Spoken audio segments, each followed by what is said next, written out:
नमस्कार दोस्तों, मन की आवाज़ चैनल में आपका स्वागत है। आज की कहानी है नियति का खेल। दरवाजे पर अपने बेटे मोहित के दोस्त राघव को देख सुलोचना जी खुशी से आगे बढ़ी। राघव अपने दोस्त की माता जी के चरण छूने लगा। आशीर्वाद देते हुए सुलोचना जी इधर उधर देखने लगी। दरवाजे पर भी देखा, कोई नहीं था। राघव बोला, आंटी जी मोहित को ढूंढ रही हैं। दरअसल उसे बहुत ज़्यादा काम था तो इस कारण वो नहीं आ पाया। अगली बार तो उसे अपने साथ लेकर ही आऊँगा। बेटे के आने की उम्मीद में सुलोचना जी की आंखों में जो चमक आई थी एकदम से गायब हो गई और उनकी आंखों में आंसू भर आए।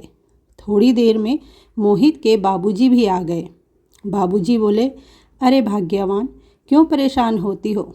अब यही हमारी किस्मत है। जितनी जल्दी हम इसे स्वीकार कर लें उतना ही अच्छा है। अम्मा के सामने मोहित के बचपन की यादें ताज़ा हो गई। कितनी मन्नतों से मांगा था मोहित को उन्होंने भगवान से। कभी चोट मोहित को लगती थी तो दर्द उनको होता था। 1 मिनट के लिए भी अपनी आँखों से ओझल नहीं होने देती थी सुलोचना जी अपने बेटे को। आज उसी बेटे को अम्मा बाबूजी अपने स्टेटस के नहीं लगते। आज उन्हें अपने माता पिता कहने में मोहित को शर्म आती है। जब पढ़ाई करने के लिए मोहित शहर जाना चाह रहा था, लेकिन सोमेश जी के पास इतने पैसे नहीं थे कि वो सोमेश को बाहर पढ़ाई के लिए भेज सकें, तो सुलोचना जी ने अपना घर गिरवी रखने को सोमेश जी से कहा था। लेकिन सोमेश जी को ये सुझाव उचित नहीं लग रहा था। तब सुलोचना जी के बहुत समझाने पर सोमेश जी ने ये फैसला लिया था। देखो सुलोचना, एक बार फिर सोच लो। ऐसा न हो कि हमें बाद में पछताना पड़े। ले दे के हमारे पास केवल ये घर बचा है। अगर ये चला गया तो हम लोग सड़क पर आ जाएंगे। सोमेश जी ने पत्नी सुलोचना को समझाते हुए कहा, अरे क्यों चिंता करते हो? हमारा बेटा है, देखना वो कुछ ही दिनों में हमें सब कर्ज से मुक्त कर देगा। आखिर हमारा बेटा है, वो तो सहारा है आगे हम दोनों का।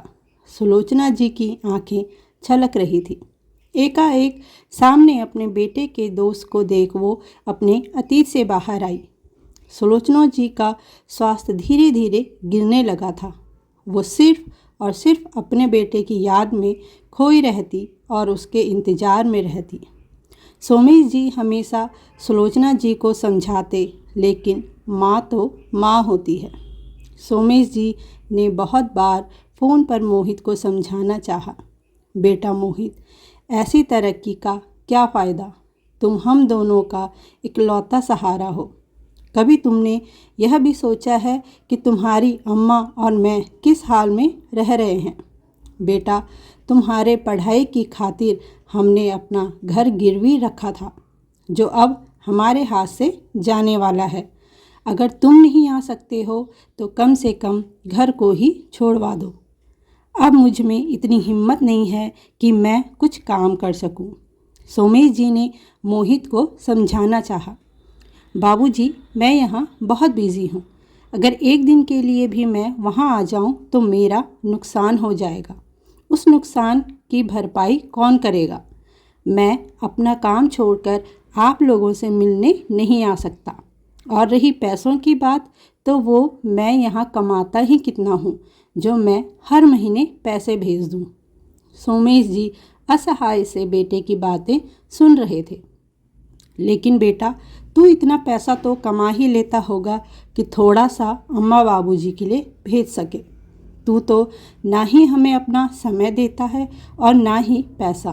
3 साल हो गए हैं तू हमसे मिलने भी नहीं आया। हम अपने बेटे और पोते से मिलने को तरस जाते हैं बेटा। मैं तुझसे पैसे कभी नहीं मांगता अगर घर गिरवी न रखा होता।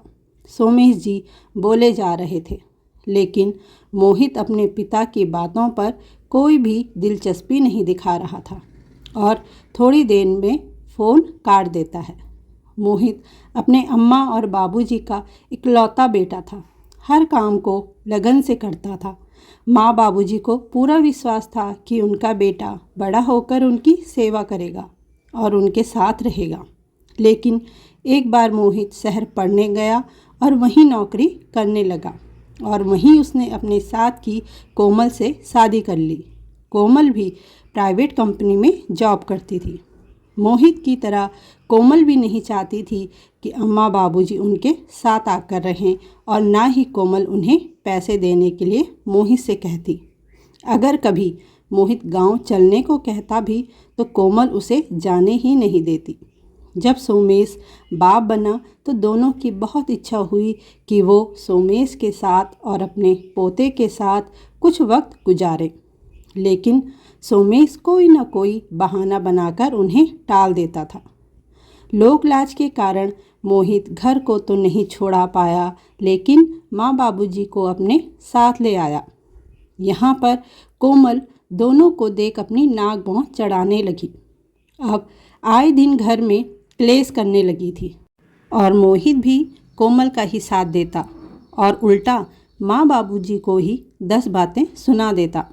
कोमल ने तो मोहित के माँ बाप के लिए एक कोने में एक पुराना सा टेबल लगा रखा था, जिस पर दोनों माँ बाप बैठकर खाना खाया करते और डाइनिंग टेबल पर मोहित, कोमल और उनका बेटा शिव बैठकर खाना खाया करते। मोहित कभी कभी अपने माँ बाप की तरफ देख दिया करता। बूढ़े माँ बाप की आँखों से छलकते आंसू भी मोहित को दिखाई नहीं दे रहे थे। अपनी ऐसी दुर्दशा होते हुए देख मोहित के बाबूजी ने अपनी पत्नी सुलोचना को अपना एक फैसला सुनाया। सुलोचना, हम दोनों की यहाँ किसी को कोई ज़रूरत नहीं है। हम दोनों वृद्धाश्रम चलते हैं रहने के लिए। वैसे भी जहाँ पर कोई इज्जत सम्मान ना मिले वहाँ पर रहने का क्या फ़ायदा। रोहित की पढ़ाई के लिए जो घर गिरवी रखा था वह भी हमारे हाथ से चला गया है। अब हमारे पास वृद्धाश्रम में रहने के अलावा और कोई रास्ता नहीं है। अपने पति के मुंह से ये सब बातें सुन सुलोचना जी की आंखों से छर-छर आंसुओं की जलधारा बह निकली। कभी सोचा नहीं था कि बेटे की वजह से हमें यह दिन देखना पड़ेगा। जब मोहित के पिता ने मोहित को अपना फैसला सुनाया तो मोहित भी कुछ न बोला और उनके इस फैसले में शामिल हो गया। दादा दादी को वृद्धाश्रम जाते हुए देख मोहित के बेटे शिव ने दादा दादी को रोकना चाहा, लेकिन कोमल ने अपने बेटे को रोक लिया। धीरे धीरे समय बीतता गया। शिव भी बड़ा हो रहा था। वो पढ़ाई करने के लिए विदेश चला गया। अब मोहित और कोमल दोनों उसके वापस आने का इंतज़ार करने लगे। यहाँ मोहित ने अपनी सारी जमा पूंजी लगाकर और कुछ कर्ज लेकर शिव के लिए एक बहुत बड़ा बिजनेस खोला। जब शिव विदेश से पढ़ लिख कर भारत लौटा तो उन्होंने उसे एक सरप्राइज़ के तौर पर उनका बिजनेस दिखाया, लेकिन शिव ने साफ साफ कह दिया कि वह भारत में रहने के लिए तैयार नहीं है। वह विदेश में ही सेटल होना चाहता है। मोहित और कोमल दोनों जैसे सुन्न हो गए।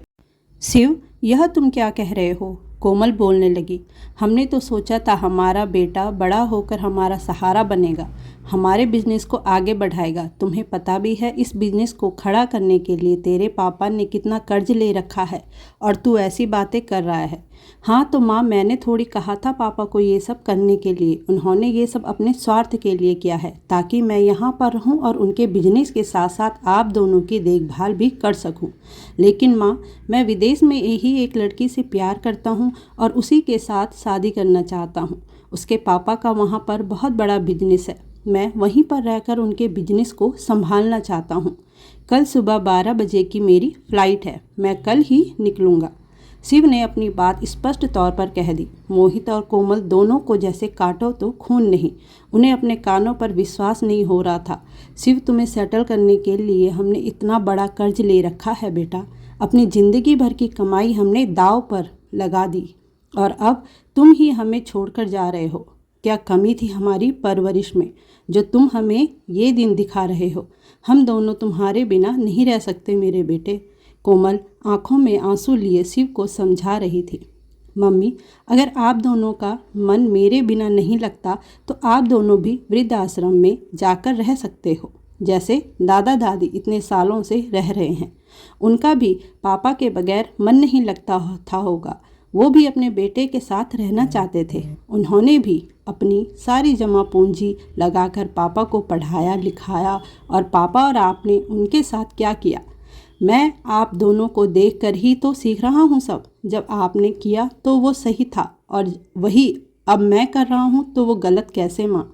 शिव की बात सुनकर जैसे कोमल और मोहित के पैरों तले ज़मीन खिसक गई। उनके सामने अम्मा और बाबूजी की तस्वीर आ गई। उन्हें लगा जैसे शिव के रूप में उनके अपने ही कर्म उनके सामने आ रहे हैं। कोमल गहरी सोच में डूब गई। इसके आगे और कुछ न बोल पाई और अपने कमरे में चली गई। मोहित के पास भी शिव की बातों का कोई जवाब नहीं था। मोहित और कोमल दोनों की जैसे काटो तो खून नहीं वाली स्थिति थी। अब दोनों को समझ आ रहा था कि उन्होंने अम्मा बाबूजी के साथ कितना बुरा किया था। थोड़ा संभलने के बाद मोहित और कोमल दोनों ने फैसला लिया कि वह वृद्ध आश्रम जाएंगे और अपने माँ बाबूजी को वहाँ से लेकर आएंगे।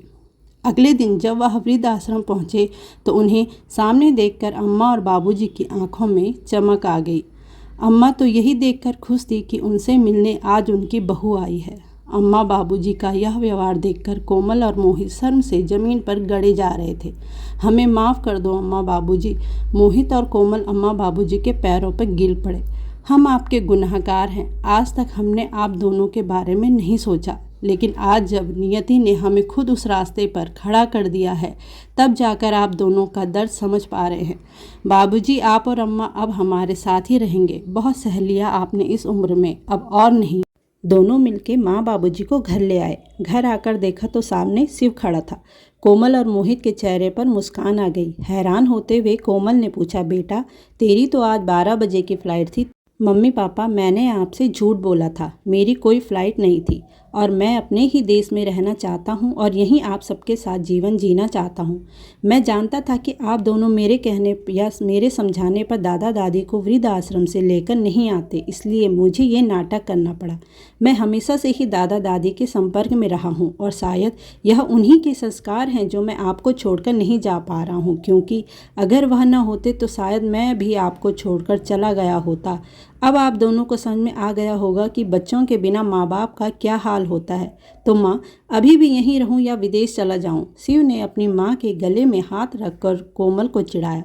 शिव की बातें सुनकर कोमल और मोहित के चेहरे पर भी आज गर्व की मुस्कान दौड़ पड़ी।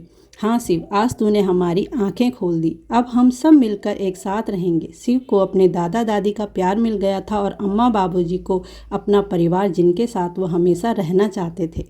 धन्यवाद दोस्तों। कहानी पसंद आई हो तो कमेंट, लाइक, चैनल को सब्सक्राइब जरूर करिएगा।